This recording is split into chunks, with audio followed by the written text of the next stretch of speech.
welcome back to my channel. I hope you're all okay. If you are new here, I am Rachel. I'm a mummy to a little 17-month-old boy called Joshua, and the sorts of things that you can find on this channel are parenting, lifestyle reviews, vlogs, baby related videos, also wedding related videos, little bits of everything really. So if that's your cup of tea, then please hit the subscribe button down below and stick around for more videos. And if you're a returning subscriber, then welcome back. Today, as I mentioned, I am now starting some wedding videos. Some of you may already know that me and my partner are engaged and we are getting married next year. I have been meaning to do a wedding video for quite a while now, but I didn't really know where to start, what sort of video to put up first, and then that kind of drew me to this idea. And when we decided that we were getting married, I thought, right, okay, what do we do now? Like, how do we start planning a wedding? It's such a massive thing. There's so many things that you need to start thinking about. Everybody's gonna start shouting things at you left, right and centre. Have you thought about this? Have you got the dress? Have you done this? Who's your bridesmaids? Da da da da da da da. And it's like, like, where do I start? So I came up with a few little tips and hinders that I think really helped me and might help other people to figure out where to start and how to start planning a wedding. So if you see me looking down in this video at all, I have a few little notes that I have written down here. So I'm going to get stuck straight into it and just go through my little tips.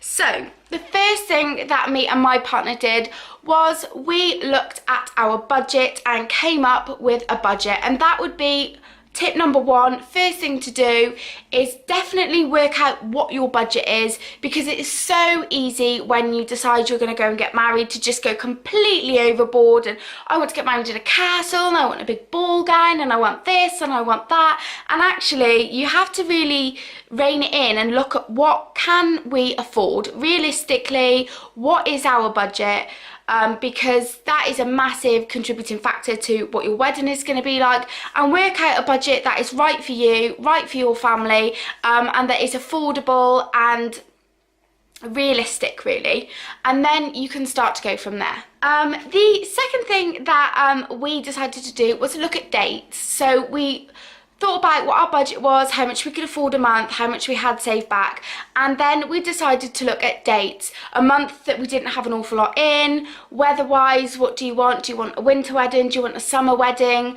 And we picked a date, or penciled in a date that we would like. Any sort of time around that date would be nice, but that is sort of the date that we've got in mind. So that is definitely what I would do next. Number two is look at dates. Look at the roundabout month that you want to get married in, what sort of days you think people are going to be available. Again, towards your budget, look at your budget again. Obviously weekday weddings are an awful lot cheaper than weekend weddings, so pick a date or a roundabout date that you would like your wedding to take place on.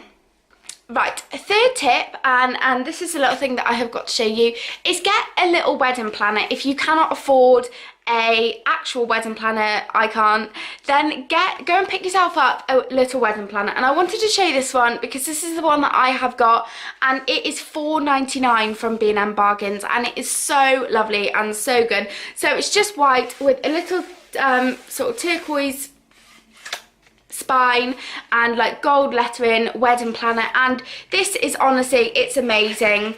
It has really helped me to just, so you've got, I'm not going to show you the bits that I filled in because obviously I don't want to give too much away, but it has got like a place for your budget, how much your budget is, how much contributions that you've had, and it's got budgeting for like the wedding party, the groom, things like that, and you can really just budget everything in and the actual price that it costs, and it just, having it written down on a piece of paper just makes it so much clearer and so much easier, and you're less likely to forget things. So I would definitely say get a wedding planning book, because writing it down, for me it just seems like I'm so much more organised.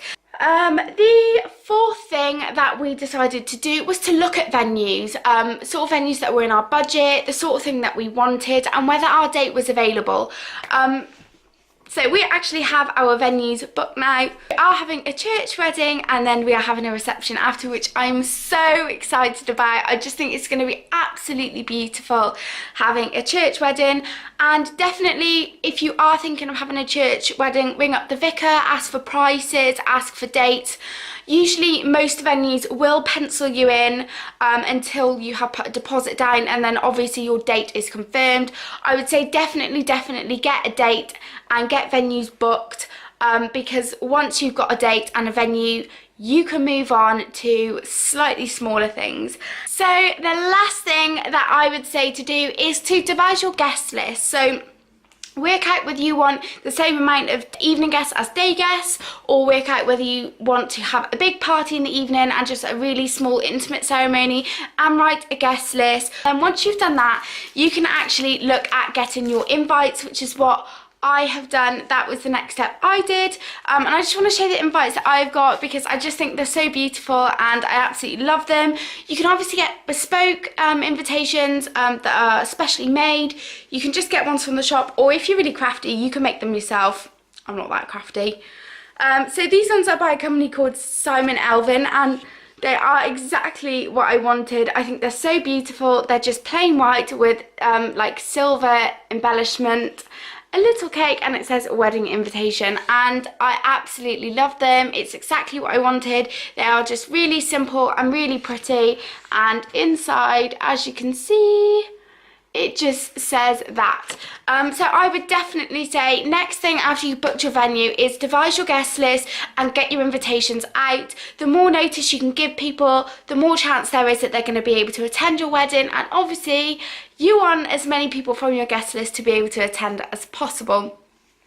So those are my tips for getting the ball rolling when you have decided that you're going to get married. If you like this video or you find it helpful, please give it a big thumbs up and subscribe down below if you haven't already, and I will see you all again soon, guys.